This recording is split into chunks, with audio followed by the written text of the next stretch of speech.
Creepypastas. A família Driscoll. Eu tô meio pálido, né? Aposto que eu pareço um fantasma. Eu sinto como se eu tivesse perdido uns 8 litros de sangue, sei lá. Desculpa por ficar divagando um pouco. É que eu estou... qual é a palavra? Desconectado, talvez. É uma sensação estranha. Eu senti isso algumas vezes só, quando eu tava em campo. Mas eu acho que essa vai ser a primeira e única vez que eu sinto desse jeito. É algo difícil de explicar. Eu sinto como se eu estivesse com uma experiência extracorporal, como se eu tivesse desconectado do meu corpo, sabe? E você viu a cena do crime? E então, o entrevistador que estava na sala responde: Não cheguei a ver. E ele continua a falar: Olha, eu não recomendo que você olhe as fotos. Acho melhor nem tocar nos arquivos que envolvem esse caso. Eu acho que você vai me agradecer no final. E desculpa, eu não consigo fazer meus joelhos pararem de tremer. É por isso que você tá segurando o café assim, desse jeito? É porque eu tô balançando a mesa com a minha perna? Peraí, deixa eu só me afastar um pouco. Pronto, acho que tá melhor assim. E o entrevistador volta a falar: Olha, a gente tem que começar a gravar, ok, Rob? Você confirma para eu poder dar ok na gravação que você está gravando isso e renunciando o seu direito a um advogado? E Rob continua: Não, eu não estou interessado num advogado. E sim, eu estou renunciando aos meus direitos. Mas desculpa, como eu disse, eu estou me sentindo um pouco estranho. Mas eu posso dizer que eu estou tão são quanto eu sempre estive. Então, eu estou dentro das minhas faculdades mentais, pode deixar. O entrevistador então pergunta: Tem certeza? E Rob confirma que sim. O entrevistador continua: Ok, que essa gravação então prove que o detetive Robson Milgate, aposentado, renunciou ao seu direito de um advogado. E Rob volta a falar: Olha, eu tenho certeza que eu não vou precisar de advogado depois que o promotor parar de vomitar e pensar 2 vezes se ele vai considerar que esse caso merece ser publicado. Eu tenho certeza que eles nunca vão mostrar nada disso para nenhum júri. O entrevistador então fala: Ok, então, você está pronto para começar? Rob então diz que não, mas que ele vai falar mesmo assim. E por fim, o entrevistador pergunta mais uma vez: Ok, Rob, o que te levou à cena do crime na noite em questão? Você acreditaria se eu dissesse que eu estava planejando uma viagem para pescar, sabe? Antes disso tudo começar? Aliás, corta isso, esquece. Ainda tô pensando como eu vou falar. É meio difícil organizar as coisas na minha cabeça agora. Desculpa, é que mesmo trabalhando com isso há tantos anos, eu nunca estive desse lado da mesa de interrogatório. Ok, vamos lá de novo. Eu acho que tudo começou com a repórter, Bamer, o sobrenome dela. Ela me contatou uma semana atrás por e-mail, alegando ter novas informações sobre o caso do assassinato dos Driscoll. Eu era o investigador-chefe.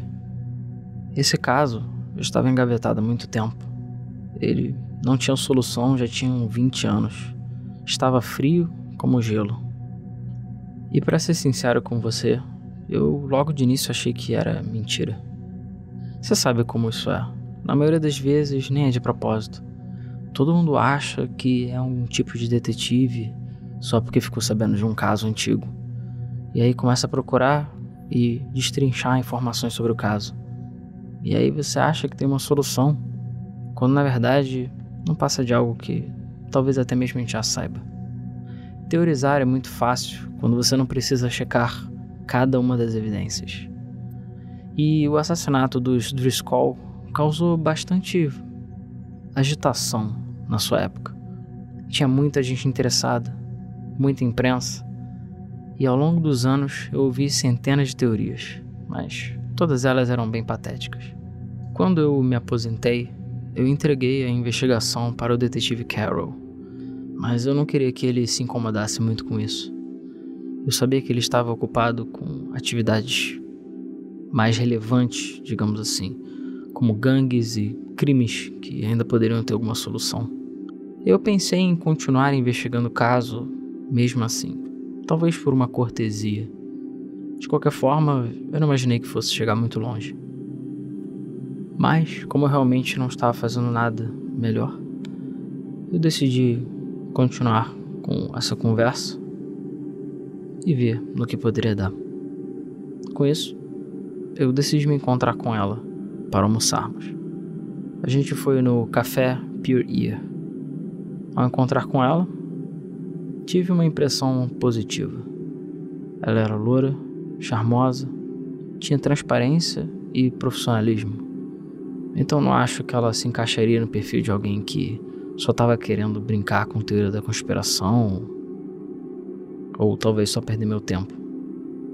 Não me leva a mal, eu sei que você não deve julgar as pessoas pela aparência.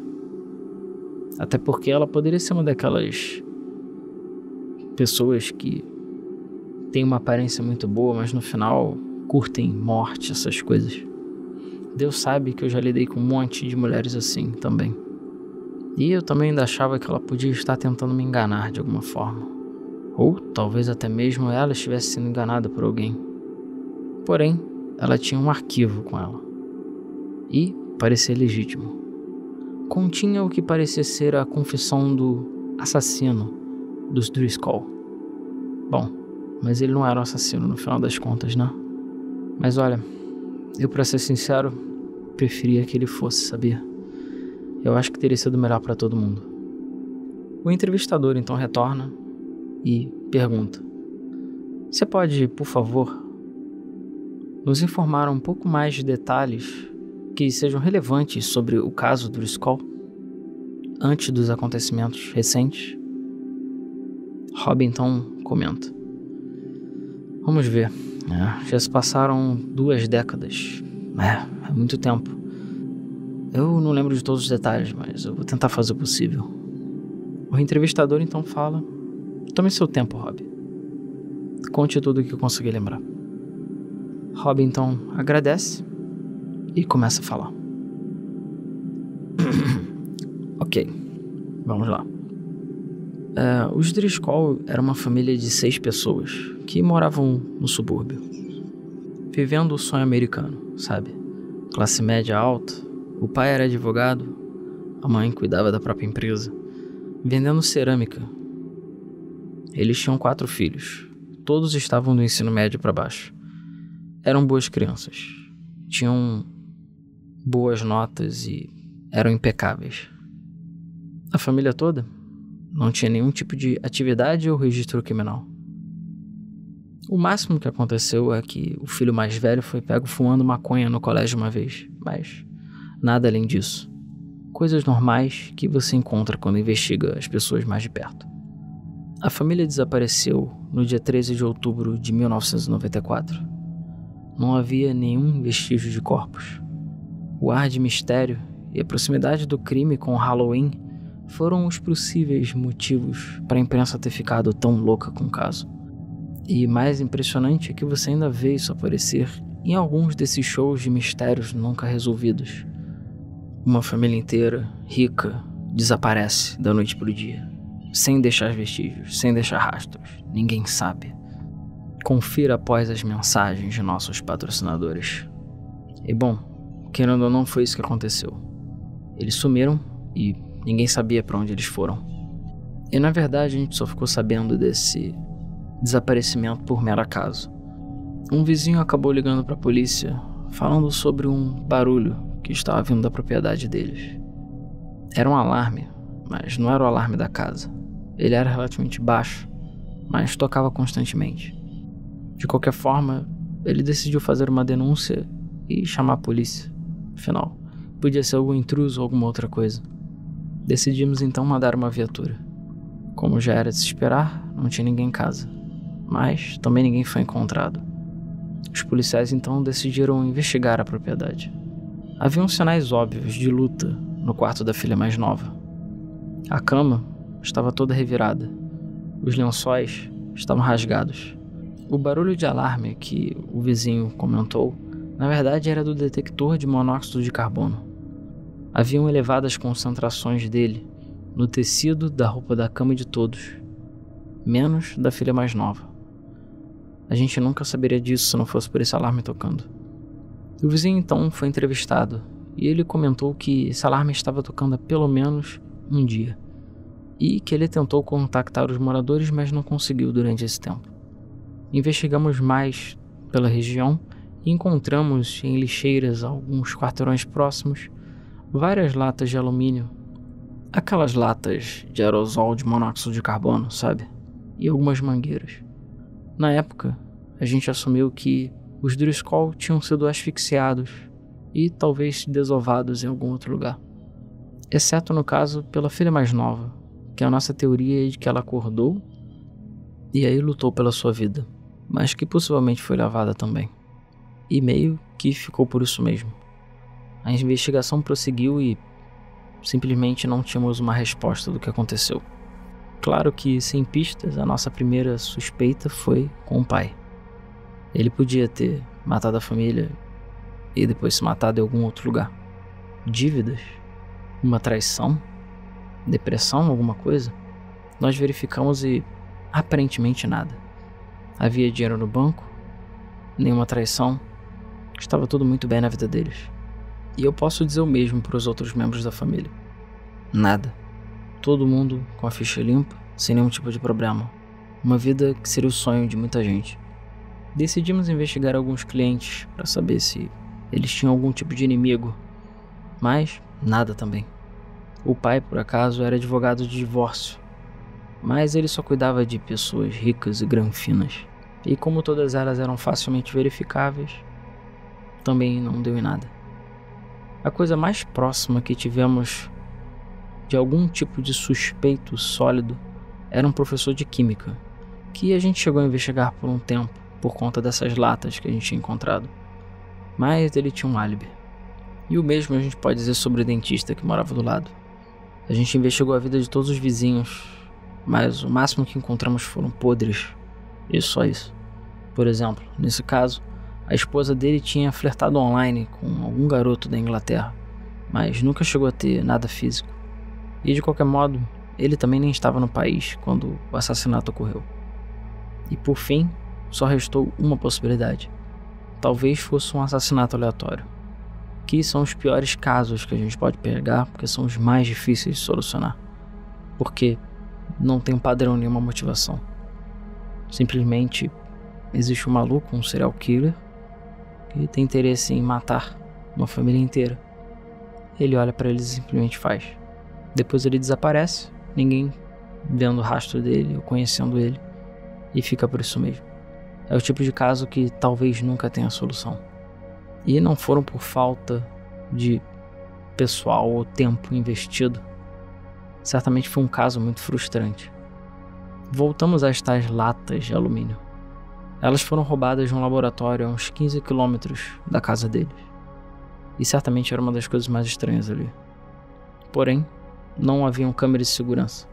E também não conseguimos encontrar nenhuma pista envolvendo essas latas terem sido roubadas ou o que elas estavam fazendo por ali. O tempo foi passando e, com 6 meses, ninguém mais falava no caso. As pessoas simplesmente começaram a ignorá-lo e foram para coisas mais relevantes e importantes.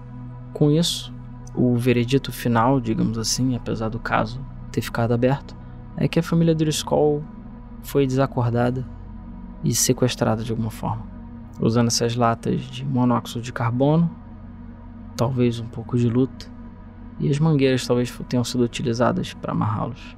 Claro, tem a questão mais importante. Os corpos nunca foram encontrados. Então sempre poderia haver a possibilidade de que eles simplesmente fugiram, não é mesmo? E o caso ficou assim até que... você tem mais alguma pergunta para fazer? Porque quero falar dessa parte agora de uma vez só. O entrevistador então interrompe. Ok, o que você pode nos dizer sobre a senhorita Bammer? Bom, eu diria que ela tem uns 45 anos, talvez, 40. Certamente era uma mulher que parecia mais jovem do que ela realmente era. Mas você sabe, eu não perguntei a idade dela. Que eu saiba, a senhorita Balmer esteve acompanhando o caso há alguns anos já, tanto como repórter, como a caráter pessoal também. Como eu falei, esse caso ele chamou a atenção de muita gente. Mesmo pessoas aparentemente normais, digamos assim, que não têm muito interesse nesse tipo de coisa, estavam dando seus palpites sobre o que pode ter acontecido. Acredite se quiser, eu ouvi todo tipo de palpite ou pista que você imagina. Teve gente falando de um culto que sequestrou eles, que eram demônios, fantasmas, até mesmo alienígenas eu cheguei a ouvir. De qualquer forma, quanto à senhorita Balmer, ela chegou a publicar uma matéria dando uma retrospectiva sobre o assassinato no aniversário de 20 anos do caso. E depois que essa matéria saiu, todas aquelas investigações e tudo mais voltaram à tona. E o interesse da população em geral aumentou de novo.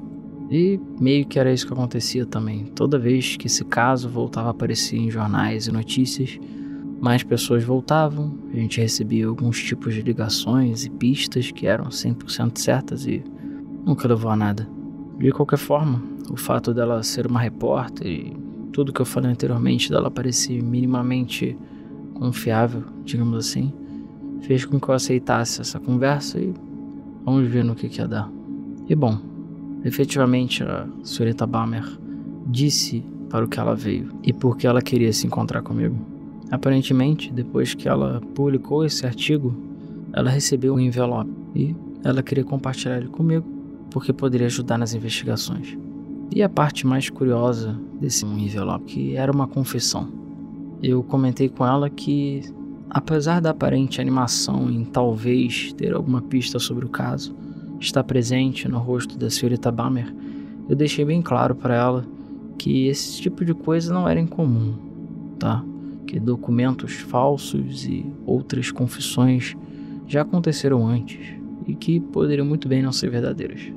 Sem nenhum tipo de evidência concreta, fica difícil a gente solucionar o caso.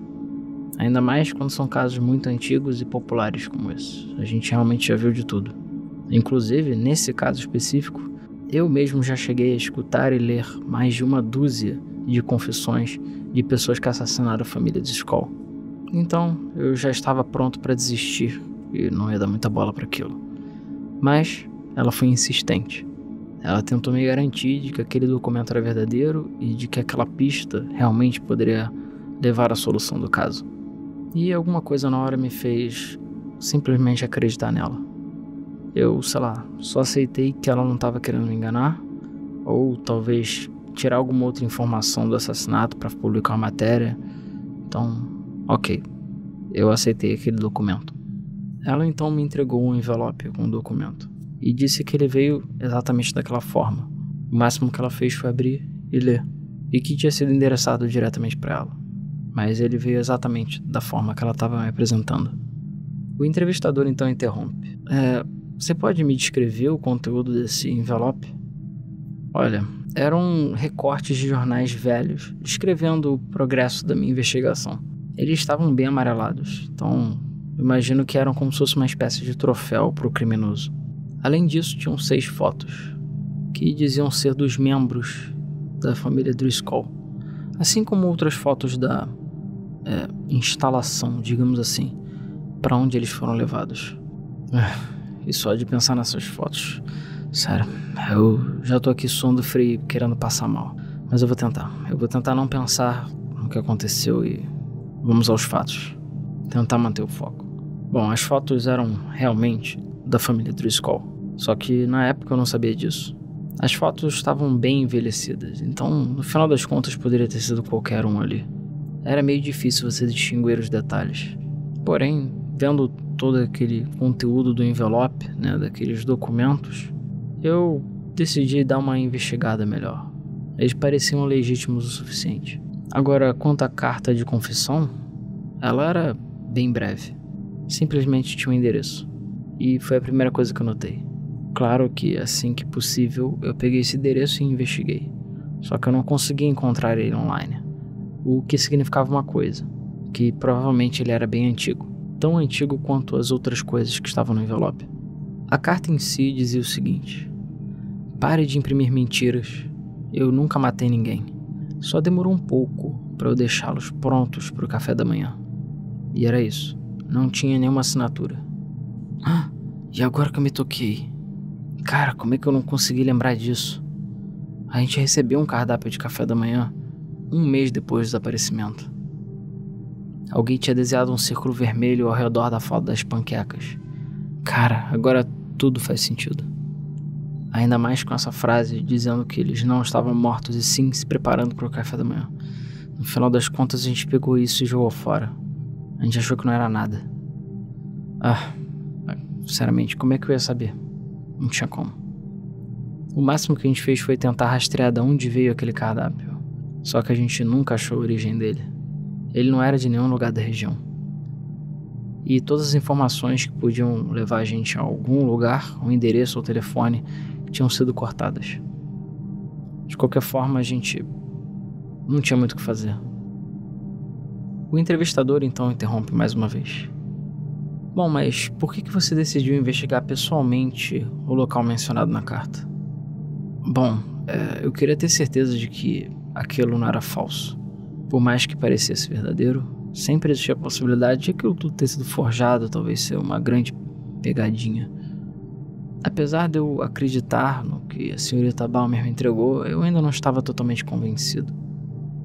Afinal, foram 20 anos recebendo evidências falsas e outras coisas que nunca levaram a lugar nenhum. E você sabe, quando os casos são populares assim, chama a atenção de todo tipo de gente, inclusive aqueles que só querem prejudicar a investigação. E eu tenho que confessar uma coisa também. Apesar de tanto tempo ter passado, eu sempre tive um sonho de tentar resolver esse caso. Que de alguma forma, mesmo que levasse a minha vida toda, alguma coisa ia acontecer que me fizesse solucionar aquilo. E como essa oportunidade tinha aparecido, eu fiquei pensando se finalmente aquele dia não tinha chegado. Apesar de ser só uma fantasia minha, ainda era difícil de acreditar que simplesmente alguém ia entregar a solução do caso diretamente no meu colo. Então, eu precisava investigar. Precisava ver aquilo com os meus próprios olhos. A senhorita Balmer tinha feito seu trabalho de repórter e pesquisou sobre esse endereço, olhando em registros antigos da cidade e outros documentos.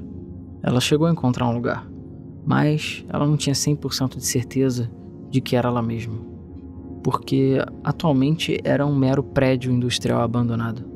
Além disso, parece que aquele prédio não recebia correspondência há pelo menos 15 anos. E na verdade, era para ter sido demolido, só que por algum motivo isso nunca aconteceu.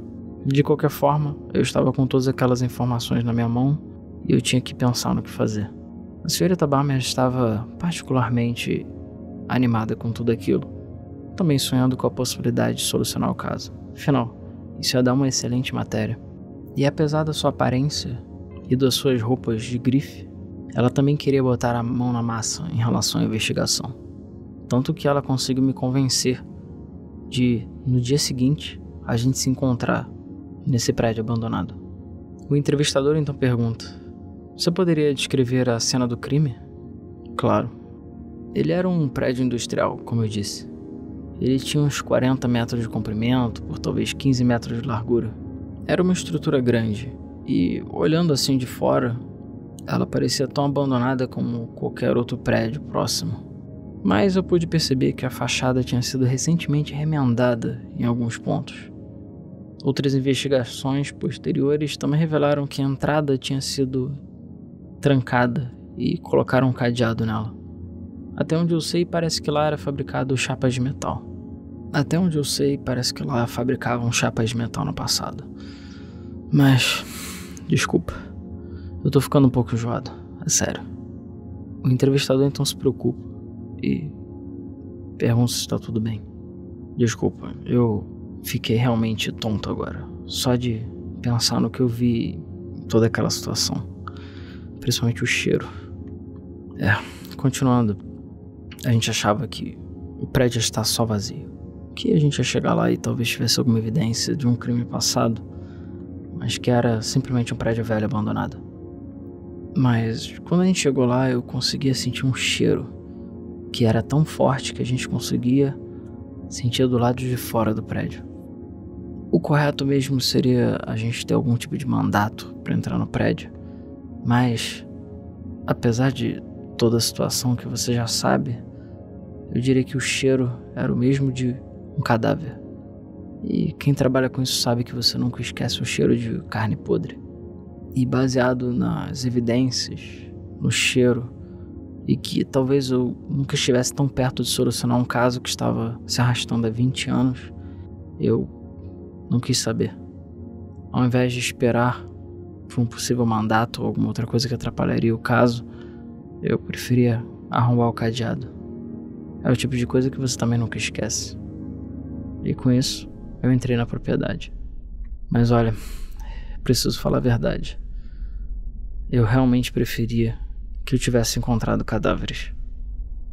E eu realmente queria que fosse um serial killer. É sério. Pode parecer macabro, mas no final eu acho que essa seria a melhor saída. E por favor, eu tô dando essa entrevista, estou sendo gravado, tá? E tudo que eu tô falando aqui é verdade. Não pense que eu estou inventando. Não pense que, porque meu estado atual não é dos melhores, que eu entendi as coisas erradas. Eu tenho certeza do que eu fiz e você pode conferir todo o meu trabalho na força policial, ver que eu sou uma pessoa confiável. Senhor, tudo bem, eu sei, tá? Disse o entrevistador.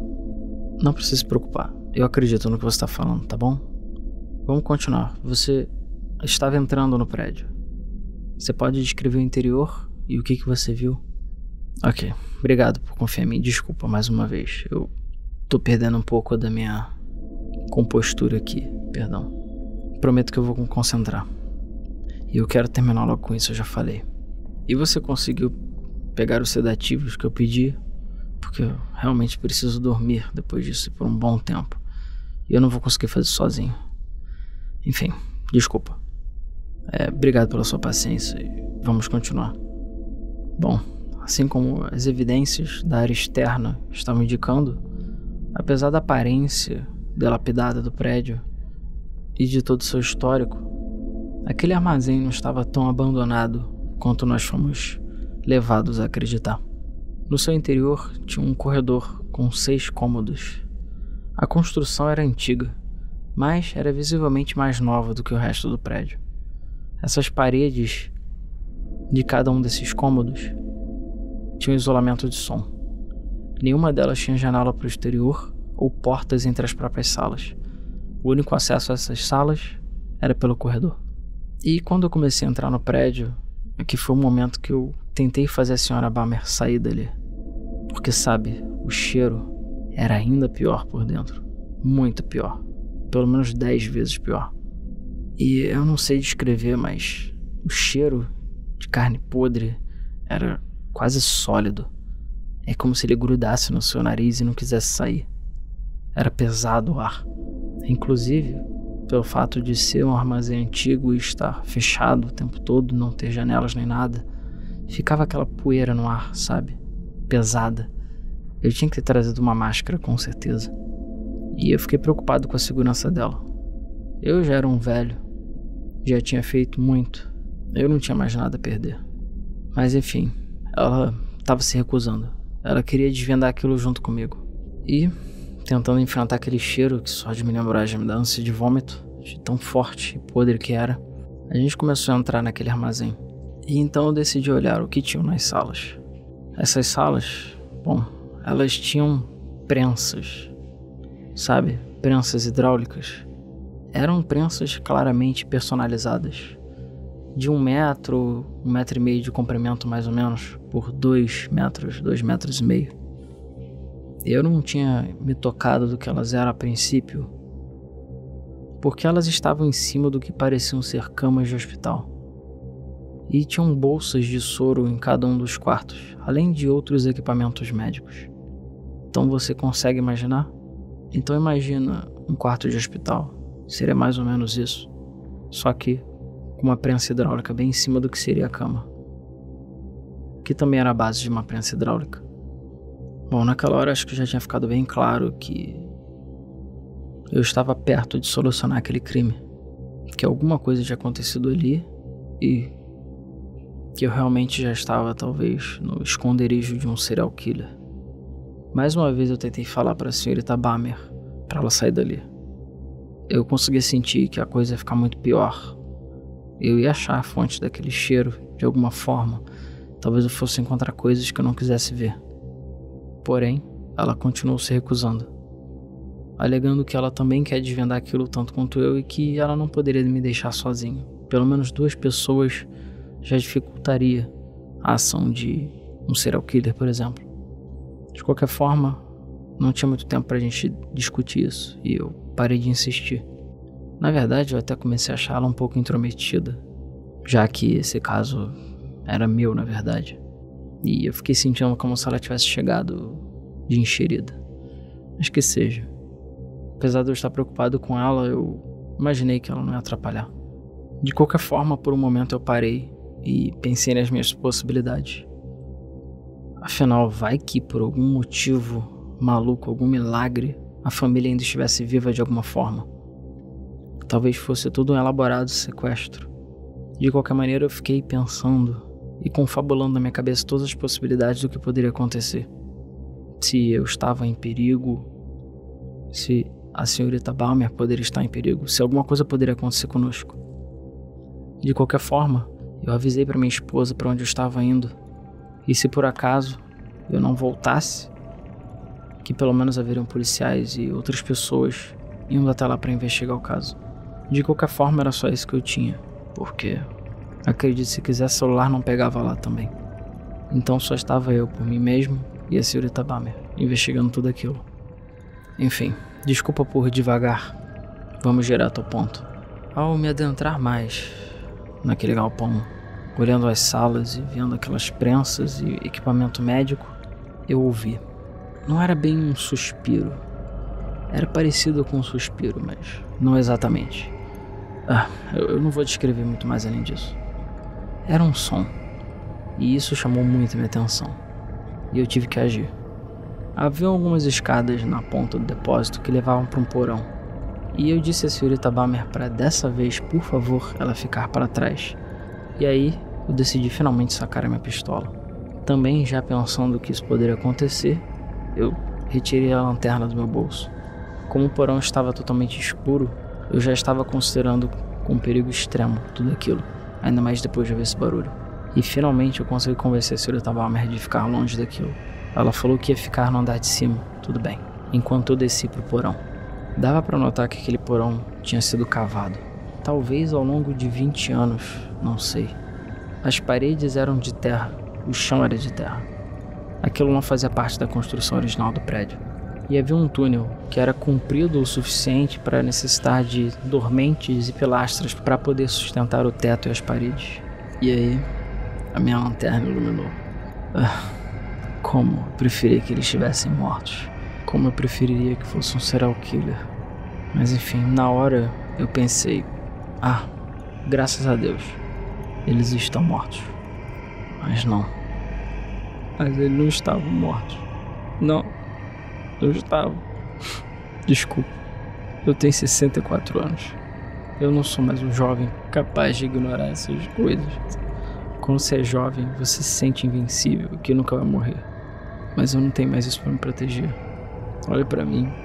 Tenho lágrimas nos meus olhos. Depois de tudo que eu já passei na minha vida, tantos anos trabalhando, vi as coisas mais absurdas e cruéis. Eu não estava preparado para o que eu vi. E a culpa foi toda minha. Eu que deveria ter encontrado eles todo esse tempo. No final a gente não deu muita bola pra isso. A gente ignorou. E se a gente tivesse sido mais eficiente, até mesmo o negócio do cardápio que eu falei, nada disso teria acontecido. Eu teria salvado eles há muito tempo. Mas enfim, desculpa, mais uma vez. Vamos lá. Quando eu cheguei no final do corredor, minha lanterna iluminou uma coisa. Bom, era uma pilha. Era um monte de uma certa coisa, digamos assim. Eu realmente não estava entendendo o que estava acontecendo. Eu diria que tinha uns 60 centímetros de espessura, talvez.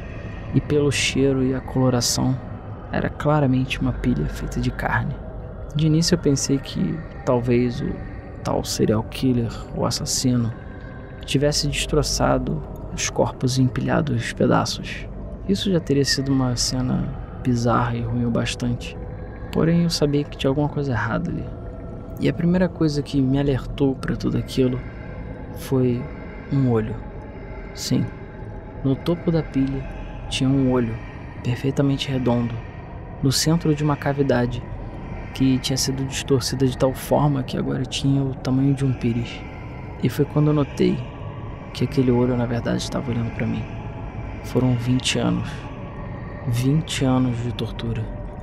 Ele manteve a família Driscoll inteira sobre essas prensas durante 20 anos, mantendo vivos por conta de soro e outros tipos de alimentação intravenosa.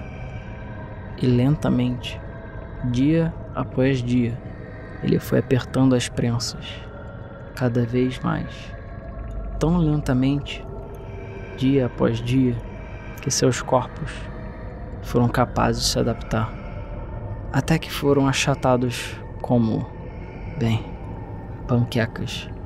Eu diria que ele deve ter esmagado os corpos deles por coisa de meio centímetro ao ano, durante 20 anos. E eventualmente, ele os tirou de lá, quando os corpos estavam tão deformados, quebrados e irreconhecíveis que eles não tinham capacidade mais de se locomover, sem qualquer tipo de chance de recuperação. E aí, por algum motivo sádico, doentio, ele simplesmente os empilhou, um sobre o outro. E eu realmente não sei porquê.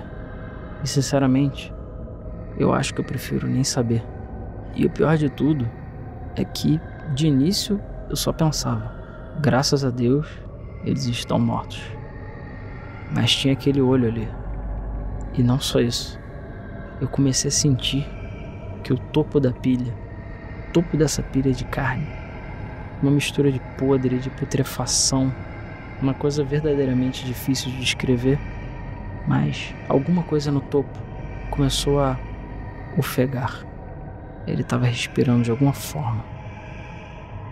Um entrevistador então perguntou: eles disseram alguma coisa? Eles ainda eram capazes de falar?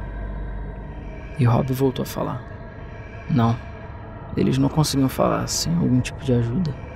Eu acho que quem estava em cima era o pai da família. Não que eu pudesse diferenciar muito entre eles, ou dizer talvez o gênero ou a idade, mas dava para ver que havia um pouco de cabelo louro. A cabeça era uma completa bagunça de cicatrizes, e dava para ver várias marcas pelo que restou de todos os corpos. Eu não tenho 100% de certeza, mas eu diria que o doente, ele simplesmente foi fazendo cirurgias neles, arrancando ossos e partes não tão vitais para poder acomodar eles embaixo das prensas. E na verdade eu não sei nem como eles ainda estavam vivos, como ele conseguiu fazer isso, porque o corpo deles era verdadeiramente achatado, deformado a tal ponto de que eram quase planos. Você via alguns lóbulos onde seriam os órgãos, ou o que sobrou deles, e a própria cabeça dava para ver que era um pouco maior e mais alta do que o resto do corpo, mas de alguma forma eles ainda estavam vivos. Eu realmente não sei como os cérebros deles lidaram aquilo e como o próprio corpo conseguiu continuar vendo todos esses anos dessa forma. E não era só isso. Havia uma parte que claramente ainda existiam ossos, ou o que sobrou deles, porque haviam perfurações que já estavam cicatrizadas. Provavelmente ele apertou as prensas em cima de costelas, pernas, dedos, até mesmo narizes. E eu não sei bem qual era o critério, mas dava pra ver que em alguns casos ele simplesmente apertava a prensa até os ossos quebrarem. Se eles pulassem pra fora de alguma forma, ele mantinha desse jeito. A impressão que dava é que tudo estava sendo meticulosamente feito, o mínimo possível, para aquela família poder continuar viva. Eu sequer consigo imaginar a quantidade de dor e de sofrimento que eles sentiram por todos esses anos. E só pra você ter uma ideia, a Avery, que era a que estava na ponta, ela tinha 14 anos quando desapareceu. Ela ainda tinha uma vida inteira pela frente. Eu estou aqui, 20 anos depois. A maior parte da vida dela, ela viveu dessa forma. Tô ficando tonto de novo só de pensar. Eu não sei. Realmente pareceu uma cena de um filme de terror. É algo que eu simplesmente não sei explicar de forma lógica. E que, visto a gravidade e o que aconteceu, o nojo que é tudo isso, eu acho que nunca saberemos. Talvez alguém estude esse caso, mas, como eu falei, acho que ele nunca vai para público. Ainda mais uma coisa tão bizarra. Só que não era só isso, não era só essa pilha de corpos. Tinha uma máquina, era uma espécie de bomba. Eu segui essa mangueira com a minha lanterna e percebi que todos da pilha estavam conectados a essa bomba. Bom, acho que é bem óbvio que nenhum deles conseguia respirar por conta própria, mas de alguma forma seus pulmões ainda funcionavam. Então por isso, fizeram algum tipo de incisão diretamente no peito de cada um deles. E além do soro que mantinha seus corpos alimentados e vivos, essa bomba lentamente fazia respiração por eles. Por mais que eles quisessem parar de respirar, parar de viver, eles não conseguiam. Essas máquinas os mantinham vivos, vivendo esse inferno durante 20 anos. E quando eu entendi o que estava acontecendo, eu percebi que aquilo era um respirador. Eu tentei entender melhor o que estava acontecendo. Eu vi que a bomba estava funcionando bem fraquinha, mas ainda bombeava ar. E eu vi que tinha um interruptor. Eu não pensei duas vezes e eu ia acabar com tudo aquilo. Mesmo, em teoria, sendo errado. Mesmo eu mexendo com o que eu não deveria mexer. Eu apertei o botão, na esperança de desligar e acabar todo aquele sofrimento. Mas não foi isso que aconteceu. Por algum motivo, aquele interruptor deixou a bomba mais forte e ela começou a bombear mais ar para a pilha de corpos. Eu, vendo o que aconteceu e tentando descobrir uma forma de talvez desligar, comecei a ouvir um barulho. Acredite se quiser, a Avery, que eu acredito ser ela pelo menos, estava na pilha de corpos. Ela estava tentando gritar. Eu não sei como, mas ela estava produzindo som e estava ficando cada vez mais alto. Eu não conseguia entender o que estava acontecendo e nem entender muito bem o que ela estava dizendo, mas ela claramente estava tentando falar algo. Eu tive a impressão de que ela gritou família, irmãos ou algo do gênero. E eu também não sei se eu imaginei isso. Talvez ele estivesse apenas fazendo barulho e eu só interpretei como um pedido de socorro. Talvez ele nem sentisse mais nada. Talvez a sua mente sequer pensasse alguma coisa e aquilo era só uma reação natural. Porém o barulho não parava. Ela não parava de gritar. Eu não sei, eu tive até a impressão de que talvez no fundo ela achasse que eu era o seu torturador, a pessoa que fez tudo aquilo que tinha voltado para continuar fazendo mais. Eu cheguei perto da pilha de corpos, tentando ver o que eu podia fazer. No desespero, eu até mesmo parei de procurar pela tomada da possível bomba de ar. Colocando minha lanterna e tentando entender de onde aquele barulho estava vindo, eu consegui perceber outros olhos. Inclusive, aquele olho que estava me observando, na verdade não estava vendo nada, porque eu consegui notar que ele é apenas uma bagunça de tecido cicatricial, que na verdade aquele olho era tão cego quanto um morcego, era totalmente opaco. No desespero e sem saber como reagir, eu falei meu nome, disse que era um detetive, falei que eu estava ali para ajudar e que eu ia salvar eles de alguma forma, mesmo que no fundo eu soubesse que não tinha como. Eu já vi pessoas sofrerem acidentes terríveis, deformidades, deficiências, mas nesse caso é impossível ter uma solução. No fundo eu sabia que só tinha uma maneira de acabar com o sofrimento deles. E aí eu ouço alguém se aproximando. Era a senhorita Bamer. Ela decidiu chegar até mim por conta do barulho. Achou que eu estava passando algum perigo. Ela disse que até mesmo me ouviu gritar. E pensando bem, eu acho que eu posso ter gritado. Eu só realmente não lembro. Mas ao chegar e ver aquela pilha, ela parou e ficou completamente branca. Um momento depois, ela deu um berro. Ela deu um grito de puro terror. Pobre coitada, é certo que aquela imagem traumatizou ela para sempre. Falei para ela não descer, mas ao ver tudo aquilo e que eu ainda estava tentando falar com aquela pilha de carne, certamente aquilo foi muito para ela. E durante aquela comoção, eu ouvi, bem baixinho, vindo da pilha, um desejo: me mate, me mate. Era o pai da família. De alguma forma eles estavam cientes do que estava acontecendo e ele conseguia falar mais do que a Avery. Ele falou: me mate, dor, monstro. Mas o que eu consegui ouvir melhor foi que ele fez um pedido para dizer à família que ele morreu há muito tempo, de que ninguém procure por ele, de que ninguém saiba o que aconteceu com ele, que ele só queria morrer. E eu tenho a ligeira impressão de que ele ainda era capaz de chorar. Mesmo que seus canais lacrimais estivessem deformados, eu podia ver o surgimento de algumas lágrimas. De alguma forma, ele ainda tinha consciência e sabia tudo o que estava acontecendo. Eu realmente deveria ter forçado a senhorita Bammer a sair dali. Toda hora eu fico pensando no rosto dela completamente horrorizado e ouvindo toda essa situação. Inclusive, enquanto eu estava tentando entender ainda o que estava acontecendo, ela não pensou 2 vezes. Ela simplesmente correu e destruiu a bomba de ar com um objeto próximo, cortando o fornecimento de ar para eles. E eu ainda lembro dos corpos lentamente se mexendo e se revirando conforme buscavam oxigênio. Um reflexo natural, porque eu tenho certeza que nenhum deles queria estar vivo. E a senhorita Bammer olhava para aquilo chocada e aterrorizada e perguntou para mim: é a família toda, né? Essa é a família Driscoll. Eles ainda estavam vivos? A família toda? Eles estavam vivos durante esse tempo todo e nesse estado? Meu Deus. E pois é, naquela pilha de carne, naquela pilha de corpos achatados, estava a família Driscoll. E por 20 anos eles foram torturados, deformados e lentamente destruídos por alguém sádico.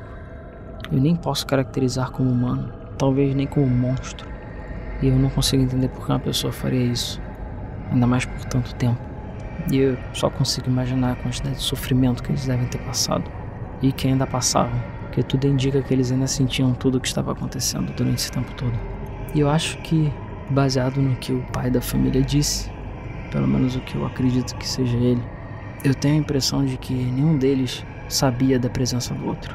Os quartos eram isolados por som, então ninguém ouvia os gritos da sala do lado. Eles provavelmente foram sequestrados e desacordados, então nenhum deles sabia da presença do outro. E provavelmente quando foram colocados um em cima da pilha do outro, os corpos já estavam tão deformados e a mente deles tão destruída que eles eram incapazes de entender não só o que estava acontecendo, como que seus próprios membros, sua própria família, estavam em cima ou embaixo deles. E também acho que no fundo, pelo menos pela frase do pai, ele tinha esperança de que o resto da família ainda estava viva e que na verdade só ele que estava passando por aquilo. E me pergunto se cada membro da família também não pensava isso, de que só ele estava passando por aquilo e de que havia esperança de que o resto da sua família simplesmente continua vivendo e que estavam felizes, que na verdade ninguém estava sofrendo além deles mesmos. Mas aquilo tudo tinha acabado naquele momento. Você sabe como são os gritos de 6 pessoas que foram torturadas por 2 décadas, sendo esmagadas por o tamanho de 1 ou 2 palmos de altura e que foram empilhadas umas sobre as outras? São os barulhos das portas do inferno. Aliás, eu acho que nem o inferno deve soar tão terrível quanto o que eu ouvi. E nem o inferno deve ter uma tortura tão constante e tão absurda quanto essa. Realmente, como que um ser humano pode fazer isso com outra pessoa? Isso tudo foi culpa minha. Eu tinha que ter tentado mais. Eu tinha que ter corrido atrás das pistas, prestado atenção naquele cardápio. A gente não deu bola. As pessoas não deram bola. Foi um erro meu, minha responsabilidade. Por minha culpa, aquelas 6 pessoas passaram todo esse tempo sendo torturadas e sofrendo. E apesar da senhorita Bammer ter feito aquilo, e aparentemente eles já estavam mortos e sem ar, eu, para garantir, decidi esvaziar minha pistola na pilha de corpos.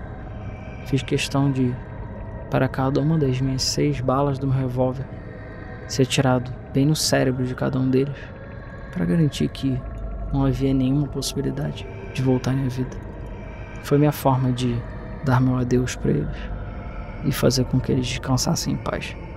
E depois de toda aquela situação, eu já fedendo, completamente envolto em fluidos que eu nem faço ideia do que são, com os pés ensopados, do que realmente não consigo descrever. As carnes já estavam podres, mas os fluidos continuavam saindo do corpo. Então era um misto de tudo isso. E fora tudo sangue, pus, fezes, urina, tudo misturado.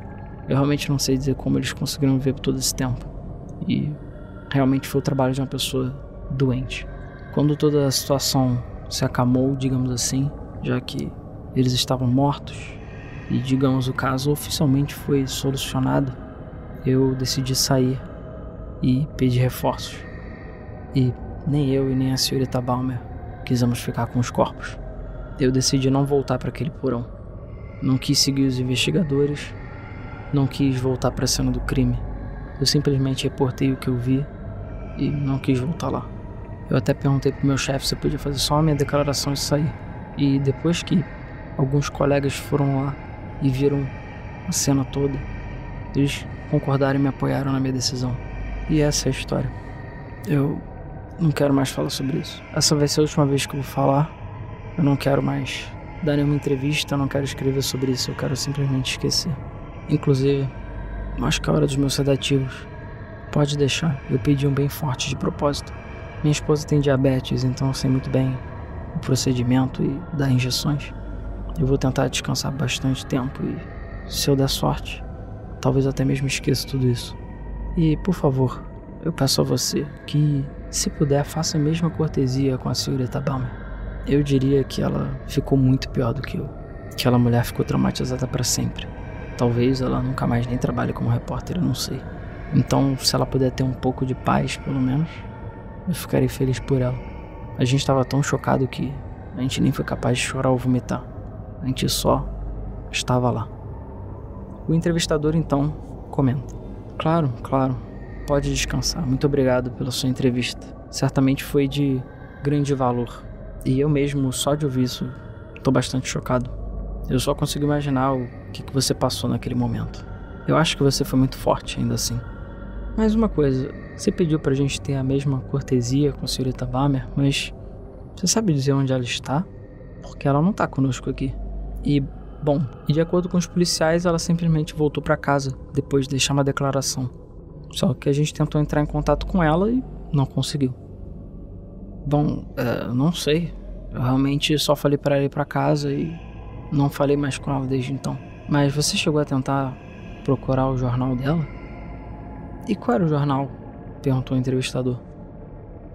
Era o Diário Mundial, o jornal mais famoso aqui da região. E o entrevistador responde: Olha, Sr. Robbie, você tem certeza? Porque a gente procurou e nós não encontramos nenhum vestígio da senhorita Balmer. Inclusive, não só nesse jornal, como em todos os jornais da região. Nós procuramos e ninguém com esse sobrenome trabalhou para nenhum desses jornais.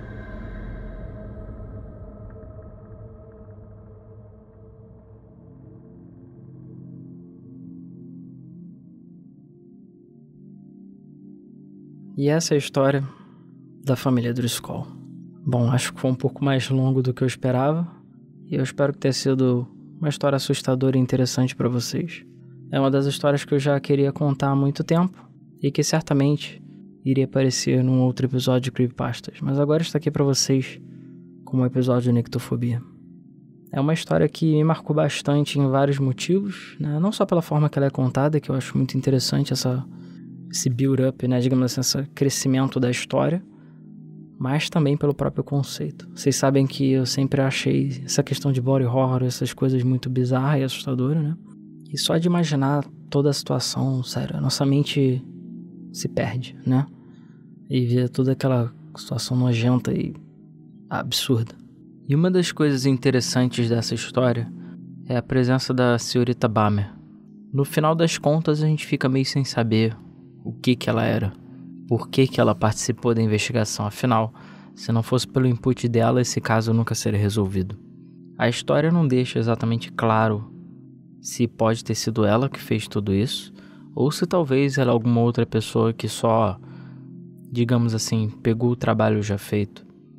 Talvez o pai dela, um tio, algum parente, alguém é que cometeu esses crimes e de alguma forma, ou ela participou disso, ou ela descobriu, talvez agora, tudo isso, sei lá, vamos supor que seja o pai dela e ele tenha morrido, e ela decidiu fazer essa história toda para finalmente, digamos assim, dar um alívio para essas pessoas. A história não deixa muito claro exatamente qual é o papel dela, se ela tá ali como uma vilã ou como uma pessoa que ajuda, talvez. E a gente também não sabe se ela estava necessariamente fingindo em relação a tudo isso. A única coisa que a gente descobre no final da história é que ela mentiu, né? Ela não é uma jornalista. E de onde ela veio ninguém sabe, né? É um dos grandes mistérios da história. E é uma das coisas que vai fazer você pensar, né? Além de, claro, todo o propósito do... A gente pode chamar de um serial killer, apesar dele tecnicamente não ter matado ninguém. Mas a pessoa fez isso por sadismo. Ela fez isso por um experimento. Ela fez isso porque ela odiava essa família e queria torturar ela de alguma forma. Isso também não fica claro e nem explicado. Mas é por isso que eu acho essa história interessante. Não só por conta desses mistérios que não tem muita explicação e não precisam de explicação, mas é a própria situação, né? O horror, o body horror, as descrições e os detalhes que são dados em relação à situação bizarra e terrível que aquelas pessoas foram colocadas. E que, mais uma vez, a nossa imaginação vai preenchendo as lacunas e deixando a história muito mais bizarra. E é uma daquelas histórias que, dependendo da pessoa que estiver ouvindo, certamente dá um calafrio ou aquele incômodo. E eu trouxe ela aqui pra vocês. Então, espero que essa história tenha sido assustadora e bizarra pra vocês e que vocês sonhem com a família Driscoll. E tem mais duas coisas que eu quero comentar rapidamente sobre essa história. Bom, a primeira é que eu acho que é bem óbvio que eu tentei adaptar da melhor forma possível, até porque eu sou um só aqui gravando.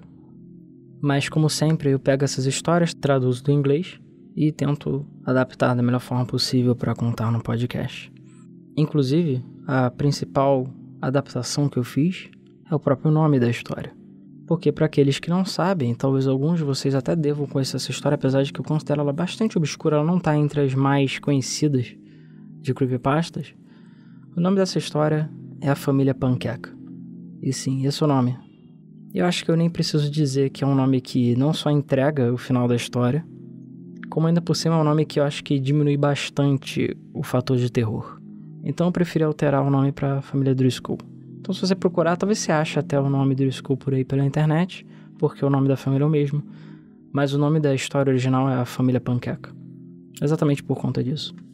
E essa história é meio que tão obscura e, sei lá, pouco conhecida, eu diria, de um modo geral, que até existem fanarts, mas são bem poucas.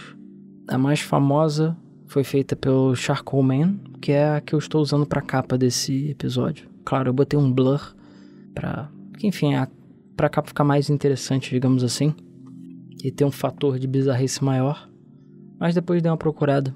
Existem mais de uma interpretação envolvendo a forma com que eles estavam apresentados. Inclusive uma delas eu vendo que até chegaram a botar como se fosse uma manteiga e molho por cima, apesar de que isso não é descrito na história.